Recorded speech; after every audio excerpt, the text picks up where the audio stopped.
प्रदेश की आर्थिक राजधानी इंदौर अब जल्द ही भू माफिया मुक्त शहर बनने की ओर अग्रसर करता नजर आ रहा है, जिसे लेकर डीआईजी मनीष कपूरिया भी अब एक्शन मोड में नजर आ रहे हैं। और यही कारण है कि उन्होंने एमपी न्यूज के साथ एक्सक्लूसिव बातचीत में शहर की जनता से भी एंटी माफिया अभियान में सहयोग करने की अपील की है। देखिए ये खास बातचीत। मध्य प्रदेश के यशस्वी मुख्यमंत्री शिवराज सिंह चौहान के सपनों का शहर है इंदौर। वे इंदौर को क्राइम फ्री सिटी के रूप में देखना चाहते हैं। इसी के मद्देनज़र इंदौर में नए डीआईजी मनीष कपूरिया जी की पदस्थापना हुई है। सीधे जुड़ेंगे, उनसे बातचीत करेंगे। सर, किस विजन के साथ में आप इंदौर को क्राइम फ्री सिटी बनाने के लिए प्रयास करेंगे? अपराध के हर पहलू पे विशेष ध्यान दिया जाएगा। इसमें प्रथमतः महिला संबंधी अपराध, drugs related offences, traffic violations और दीगर अन्य जो अपराध हैं, इन सभी पे एक कड़ी कार्रवाई करने के प्रयास किए जाएंगे। स्वच्छता में तो इंदौर 4 बार नंबर 1 की पायदान पर आया है। बिना जनता के सहयोग से इंदौर नंबर 1 नहीं आ पाता। ऐसे में इंदौर को यदि क्राइम फ्री बनाना है तो जनता से आप क्या अपेक्षा रखते हैं? इंदौर की जनता, इंदौर का जनमानस बहुत परिष्कृत है और सभी सामाजिक पहलुओं पे बढ़ चढ़कर हिस्सा लेता है।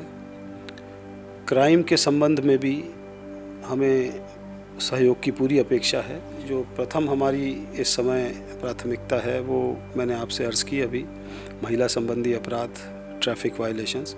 इसमें हमें अच्छे परिणाम मिलने प्रारंभ हो गए हैं। लोगों ने इस मुहिम में साथ देना प्रारंभ किया है। जो ट्रैफिक वायलेशंस हैं उसमें ट्रैफिक वार्डन्स और एनसीसी के हमारे कैडेट्स और विभिन्न स्वयंसेवी संस्थाओं के लोग हमारे साथ आए हैं। और उसका परिणाम ये है कि कुछ बिज़ी चौराहों पे, कुछ ऐसे स्पॉट्स जहां ट्रैफिक का वॉल्यूम बहुत ज़्यादा है, वहां भी ट्रैफिक को हम पीक आवर्स में सुचारू चलाने में सफल हुए हैं। इसी प्रकार अपराधों के संबंध में सूचना तंत्र हमारा सशक्त हो रहा है। उसमें भी हमें बहुत सहयोग प्राप्त हो रहा है आम जनता का। एनोनिमस कॉल्स हमें आ जाते हैं जो हमें कई प्रकार की सूचनाएं देते हैं अपराध संबंधी, और उन पे यथा समय कार्रवाई हो जाती है, जिसके कारण कोई गंभीर घटना घटने से बच रही है। इस प्रकार के कॉल्स हमारे पास कई आए हैं। जो महिला संबंधी अपराध हैं उसमें संवेदनशीलता हमारी प्राथमिकता है और उनका त्वरित निराकरण भी हमारी प्राथमिकता है, ताकि महिलाओं के लिए एक सेफ सिटी ये बन सके।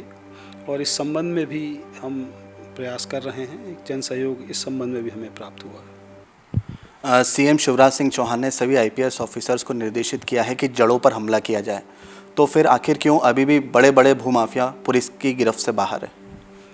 इसमें प्रभावी कार्रवाई की गई है। अभी अपराध दर्ज किए गए हैं भूमाफिया के संबंध में, और यथा योग्य कार्रवाई, वैधानिक कार्रवाई इसमें की जा रही है। गिरफ्तारी के प्रयास भी किए जा रहे हैं। इन्वेस्टिगेशन बहुत प्रॉपरली किया जा रहा है और अन्य जो भी इसमें इन्वॉल्व हैं उनका भी उनके विरुद्ध भी प्रभावी कार्रवाई की जाएगी। कमलनाथ जी के कार्यकाल में ऐसा पहली बार हुआ था जब पुलिस ने खुद अनाउंसमेंट किया था गाड़ियों से कि यदि किसी भी व्यक्ति के प्लॉट पर कब्जा है तो वे खुलकर सामने आए और शिकायत करें। अब ऐसी कार्रवाई अभी हाल फिलहाल क्यों नहीं हो रही है? और दूसरी बात, ऐसे कई बड़े भूमाफिया हैं जिनको कि सत्ताधारी पार्टी का संरक्षण प्राप्त है, आखिर उन पर कब कार्रवाई होगी? वैधानिक कार्रवाई के संबंध में किसी प्रकार का कोई संशय नहीं होना चाहिए। विधि अनुरूप समस्त कार्रवाई की जाएगी। यदि विधि की प्रतिकूलता होगी तो जो प्रावधान है उनके अनुरूप कार्रवाई की जा रही है और आगे भी की जाएगी।